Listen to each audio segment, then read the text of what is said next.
Everton's summer transfer additions have now struck number 6.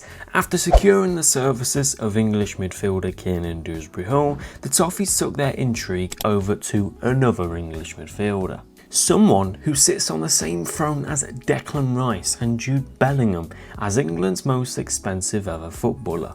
It's 29-year-old Brummie-born Jack Grealish.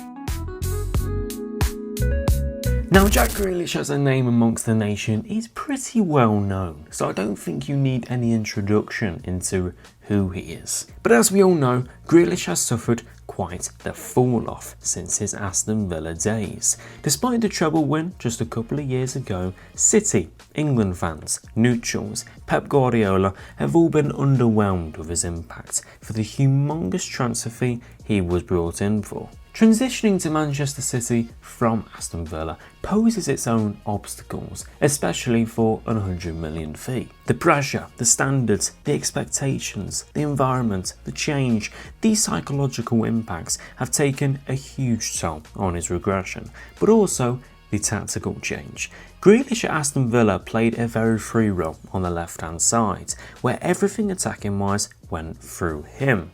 He'd operate and thrive in much larger amounts of space, 1v1 with his fullback. However, under Pep Guardiola, he faces tighter, stronger, more congested spaces and defences, ultimately testing his ability 1v2 most of the time facing his opponents, where tactically the importance of retaining the ball is immensely stressed on him. Therefore, it has hampered his 1v1 decisiveness and flair he once had, but magnifying on his weaknesses and inconsistency. But that ball retention has moulded him into a slightly different player than he once was. So let's take a look at that. The extreme significance of maintaining possession, the ball between his feet, has actually improved this aspect of his skill set.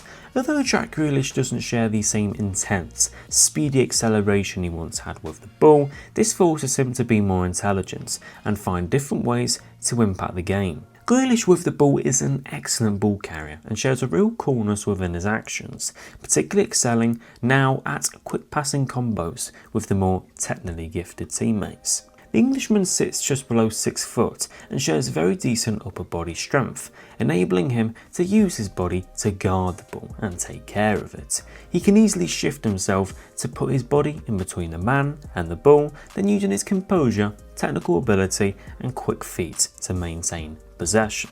Grealish shares decent strength to hold up the ball, removing to a slight that cosmic focus he once had at drawing fouls, but will still never lose the art of buying fouls, using his body effectively and long legs intelligently. His first initial touches with the ball scream pure class. This could be bringing a ball down from a pass, but Grealish really impresses in this department, assembling super careful, intricate touches that set up the next action nicely.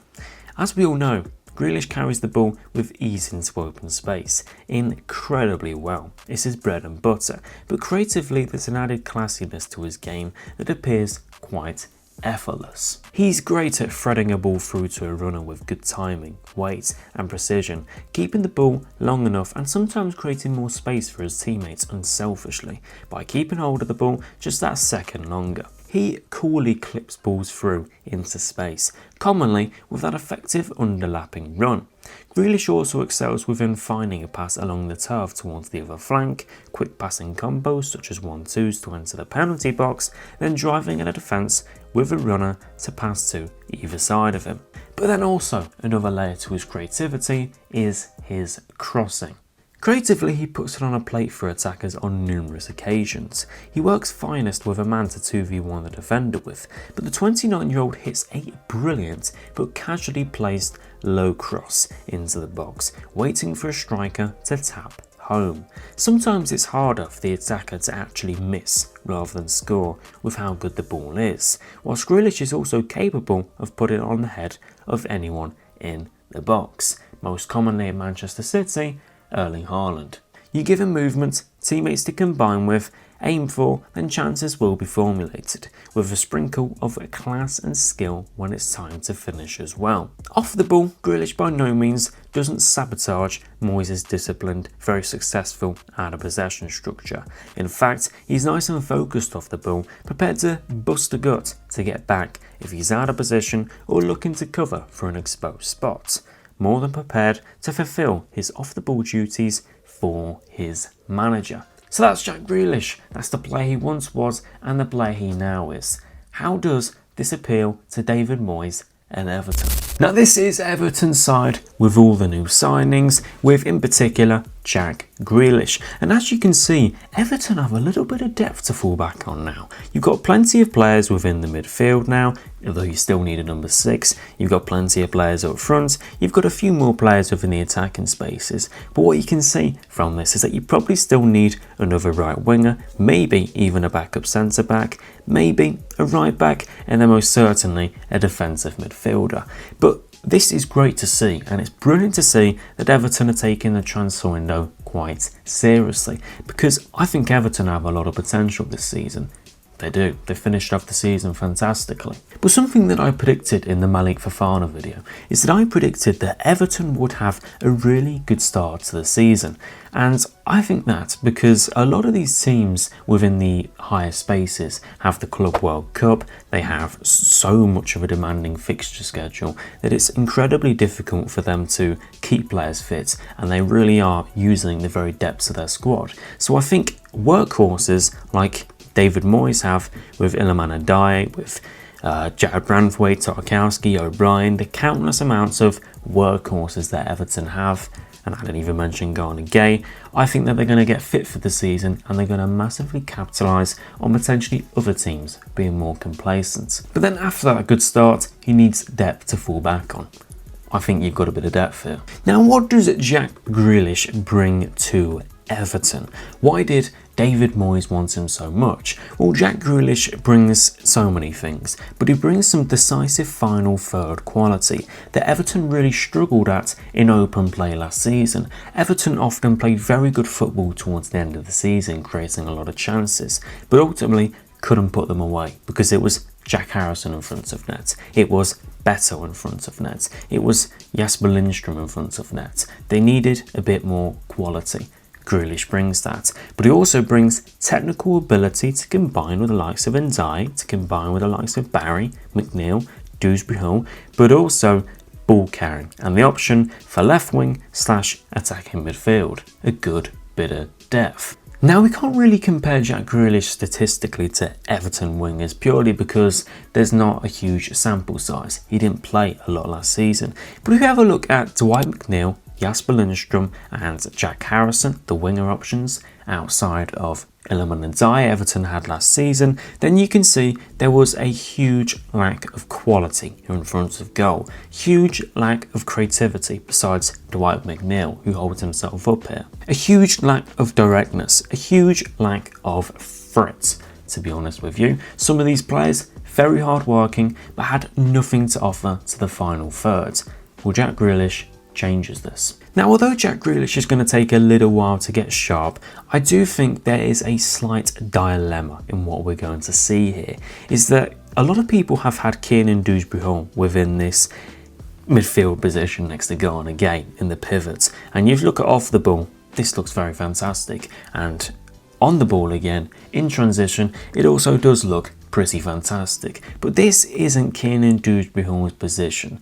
He played this at Leicester quite a bit, and this is where Leicester will get exposed within the middle of the park, because Dewsbury Hall, he wants to press high, he wants to move up the pitch, he really wants to get in those half spaces and crash the box. So this would leave a lot of space behind for Idrissa Gana Gueye, where Everton could be exposed out of possession. Now, to counter this, you could say Grealish will take a while to get in, so he's not going to start every single game. Okay, cool. Everton also don't dominate the ball.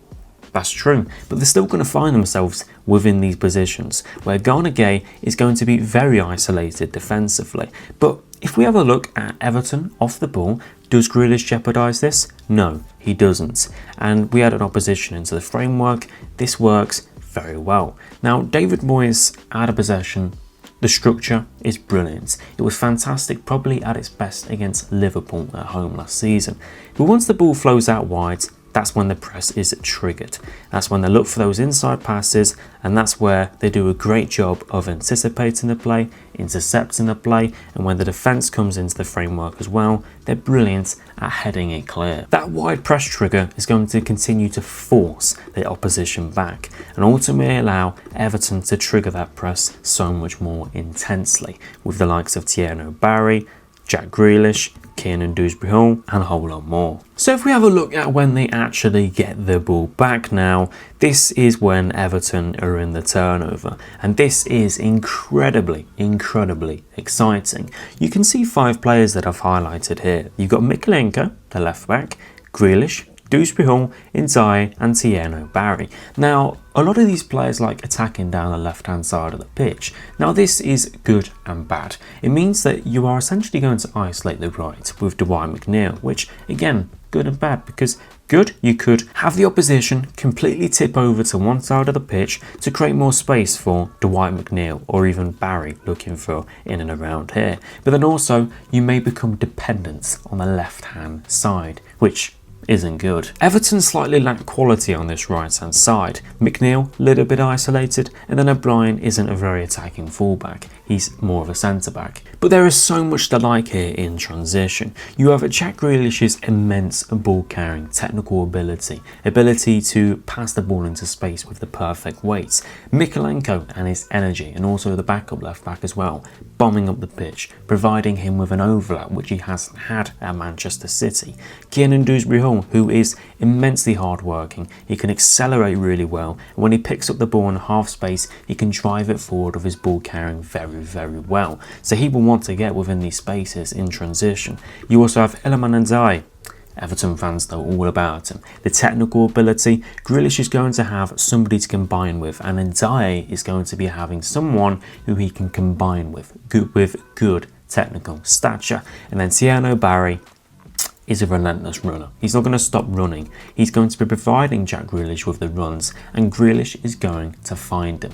And Barry's going to be looking at in and around this channel where Everton can ultimately progress up the pitch so much more. They can do it more naturally. They can do it fantastically. It's going to be a lot easier for Everton to get up the pitch and reach that attacking third. Now, when we move to that final third, we are still focusing on those 5 players. You have Grealish with his technical ability to provide for Mykolenko on the overlap, but also Mykolenko to create space for Grealish. There's a lot to work with there.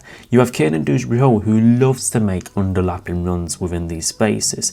You have hernandez combining with Grealish, 1-2s, and then Thierry Barry looking for space in the box, and then also Dwight McNeil. Now, if you want more balance, if you don't want to be exposed in transition, then I think you take Kiernan Dewsbury Hall out, and then you bring James Garner in. Now, Everton fans aren't that sold on James Garner, but he does bring more balance in this department. You've got 5 forward, and then you've got 5 back. It makes a lot of sense, and there's so much attacking potential for fluidity within these spaces.